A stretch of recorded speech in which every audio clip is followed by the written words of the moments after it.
So I made a small introduction about Ricarda. Ricarda Messner is the founder and editor. Publisher. Publisher. I'll explain everything. Yes, you will delve into it. So founder and publisher of Flaneur Magazine. Flaneur was initiated 3 years ago. 2 years ago, 2013. 2 years ago. And they have been running already 1, 2, 3, 4 issues, reaching in September the launch of the upcoming issue in Athens. Maybe you get to say something more, maybe you just need to be surprised. As I said, Flaneur Magazine chooses one city, one street, and creates an issue around it. And Ricarda will be tapping more into the process of making it. We had an email exchange at the beginning of this journey of creating that event, and what I found quite amusing, but also very sincere on her side. She wrote to me, I don't want to be arrogant or anything, but this is more than just a magazine. So I think she will be tapping more of what that means, basically. So give an applause for Ricarda, and then we shall begin. Thank you. Should do I talk with the microphone now, or? No, it's not necessary. Okay, then not. Well, thank you very much, Nikos, for the invitation, and to your whole team. Maybe it makes sense that I'll just give you guys one over there, one over there. So while I talk, it makes more sense because it's maybe a rather abstract presentation otherwise. So we are actually a magazine, but I'll explain maybe to you why, in some regards, we also realize we're more than a magazine. Well, the project or the magazine is called Flaneur, Fragments of a Street, and I'll just read to you very briefly kind of our manifesto or our concept, and then I'll dive more into it and explain to you how we use walking and what actually, stands behind those 150 pages in average. Well, Flaneur presents one street per issue. The magazine embraces the street's complexity, its layers, and its fragmented nature through a literary approach.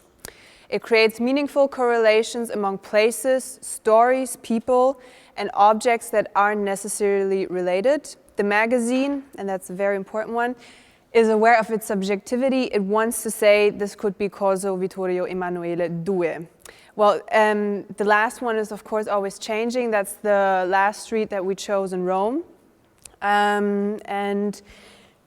So let's start. Maybe just like a very quick personal introduction, because it's not me. I can't do this on my own. So I founded it in 2013, and then I was very lucky to meet people who understood what I meant and who kind of created something with me around this like one street per issue idea. And this one is Fabian, he's one of the editors. This is Michelle, she belongs to the graphic design team. Gigi is the other editor. Johannes is the second half of the design team. That's me, and that's a dear friend who visited us in Rome. So this is after our production time. We treated ourselves with some beer. And as Nico said, well, the journey started for me in 2013. And I think it makes sense to explain you a bit also the origin, because it's a very personal project. It has nothing to do with me wanting to be a publisher for all of my life and coming up with a great business plan. I was born in Berlin, and I had a very long, weird relationship with my city, or with the hometown, especially Berlin being a city that has been going through very fast recent changes when it comes to a lot of people actually moving to the place and being very inspired and being very creative, and I didn't feel that way at all. So what I did, I blamed it on Berlin and not on me. And I left, and I went to New York, and I thought New York is going to be this great city that's going to bring everything out of me, which it also did in its way, but then life happened, so I had to go back. And that was 2011, and I was, again with my parents for a while. And what I did is I started watching actually a lot of movies, and because they also live in a very quiet area in Berlin, I would open often the windows and I would just stare out on the street. And after New York, you kind of, really then hear everything. You hear your neighbors fighting, you hear your neighbors laughing, and you just hear stories. And I was kind of intrigued by, this thing which is always in front of us, a street, and maybe turning that into like the greatest storyteller that we encounter every day. And that was a very vague idea that I had, and as I said, then I was introduced to the others, and then we kind of created this framework around it. So using a very concrete approach, or using a very concrete framework, a singular street, but actually using this to dive into a never-ending story. And this is why it's also called Fragments of a Street, because we can't sum it up all, and we're also not interested in that. We're not interested in portraying everything. So whatever catches our attention, whatever fragments occur to us, that's what we work with. And just to give you a brief history. So the first one was Kantstraße in Berlin. So this was also where I grew up.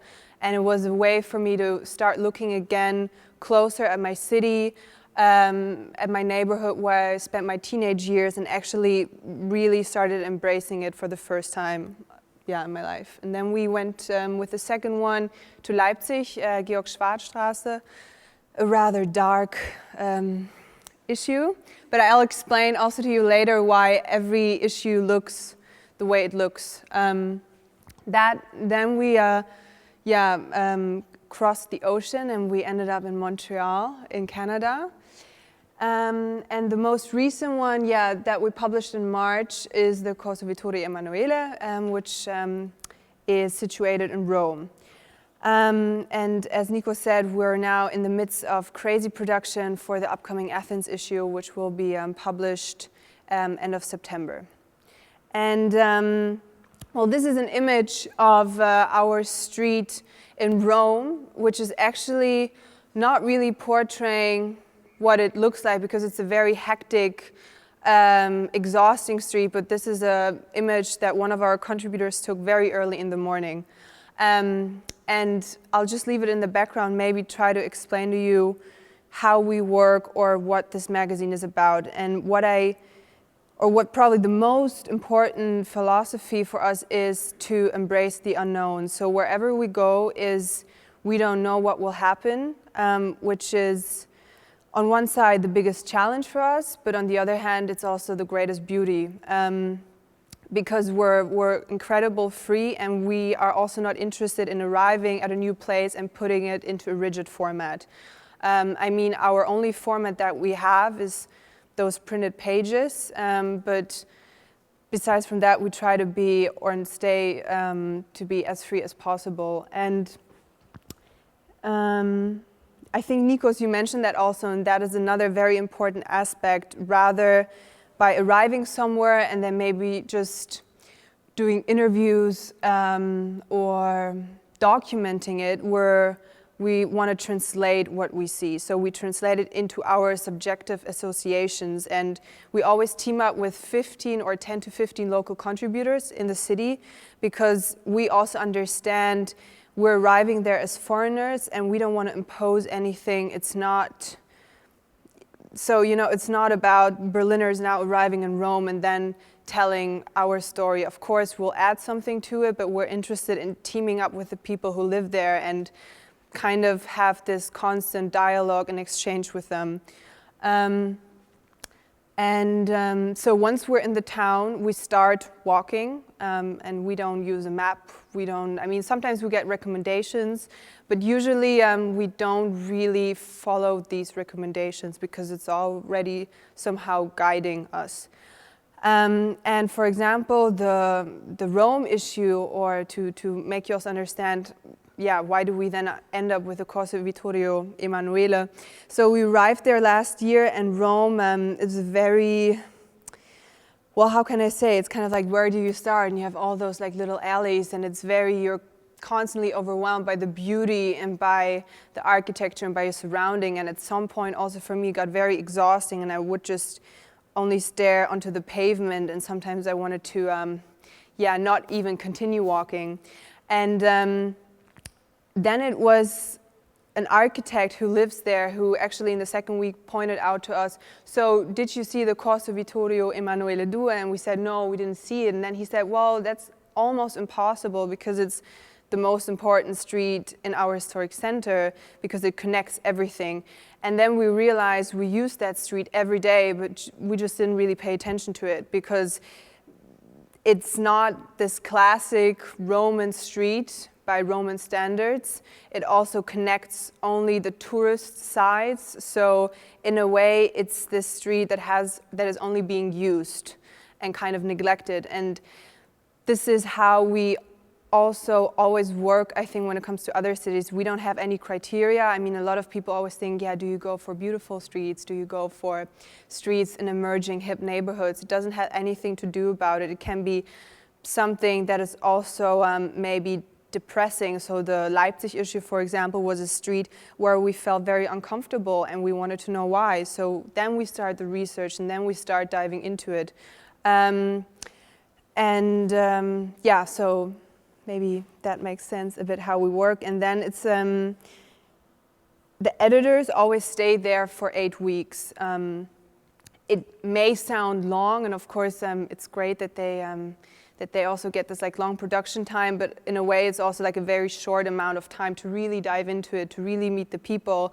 But it's very necessary to be on site and to sometimes also just wait for encounters to happen. So there's not so much us forcing to meet people. Of course, we're being introduced, and then, I don't know, XYZ tells you should meet whomever, but it's spending most of the day on the street, and then, waiting forever that can happen to you. And they do this for 8 weeks, and the designers also join us, always for 5 to 10 days. And this is a slide showcasing you that we're interested in working with whomever. So we don't install any hierarchy among contributors because it's also interesting for us, and as it said in this concept, that we're interested in the subjectivity. So for example, in the Montreal issue, which you can see on the top left, we invited a choreographer to interpret the street in his discipline. So he was creating dance postures. Then we're of course open to maybe more academical or to classic writing pieces. Then we play a lot, or music has always been since the first issue a very crucial aspect. So we will have musicians who just do sound recordings and create maybe a sound archive from the street. Then there's always some sculpture aspects, and this is also underlining that we'll never know with whom we team up and who we meet, and those are just now maybe slides showing you with whom we talk, and we'll go out and spend nights at bars. And this is another example of a more classic architectural piece. Artists actually using the pavement, engaging with the street. And what I was just saying, that it's very crucial. Why is this not going? Right. Yeah. Hold on. Technology. Well, those are slides, and also for the designers, it's very important, or for the magazine, that they always come and visit, because it's not about them just telling them how it looks like, but them also seeing it. And this is when you pick up all the Flaneur issues, which you made, or which you're more, which you maybe will do after this. You also really realize that every issue will look completely different and will kind of aesthetically also communicate our experience. But I think what's also very important to stress, that by the end of the day, we're telling universal stories, and that everything that you see functions also detached from the actual place. And it doesn't matter if you live in Tokyo, if you live in Sao Paulo, you can also pick it up and read, and in a way read between maybe the lines, because you might also know a barber that we talk about and the sentiments, or just like the stories of life that he's talking about. And it's using this very microcosm, or this very linear microcosm to create universal stories. And what we meant, or what I meant earlier on by saying that we're more than a magazine, is that we don't limit us with the disciplines we work. So most of the work, actually, you'll see, is not made primarily for print. That's another signature that we're interested in, especially also the designers. How do you maybe present work, not just like a classic literary piece, but let's say in the Rome issue, we teamed up with movie directors and they created a 3-minute short film.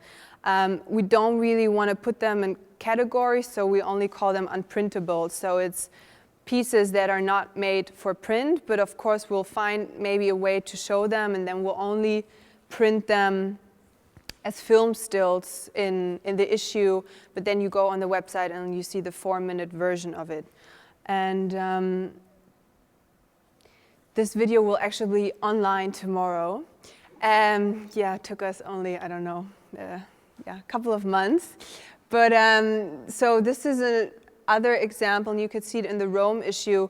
This is, for example, a performance piece that we did with a local performance group, and our street ends up at the Largo Argentina. And well, it's like the old version of Rome, and you see the old ruins. And one of the members of the performance group always had a dream in his childhood that this Largo would always be a lago, so it would be like a lake. And we kind of have this very intuitive and also playful approach with the street. And then one day we decided, okay, let's print out petitions, let's create like a little architectural model and invite everybody who passes by to symbolically pour water over the new called Lago Argentina. And so we did this for one day, and then this kind of production on site also gets presented in the magazine. Then of course we talk about it in a more in-depth way, but I think this is how I could sum it up the most. Of course, I could dive into more deeper, but maybe we just do this now with the Q&A. And that's it for now.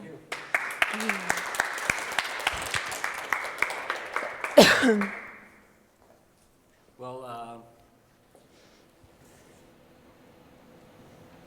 it's working? Yes, huh? Or not? Yeah. So thank you very much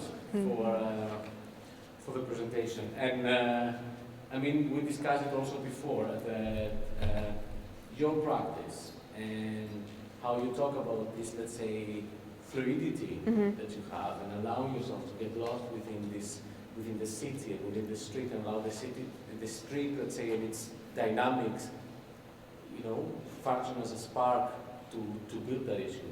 How all this condition creates something so solid as the issue, it's something I think needs a lot of negotiation. So what I would suggest that we do is open this also to the public. So let's maybe form a more, let's say, intimate, exactly, and informal structure where we can all, engage ourselves into a conversation that deals not only with Ricarda's practice, but also with Mariska's. So let's go for it.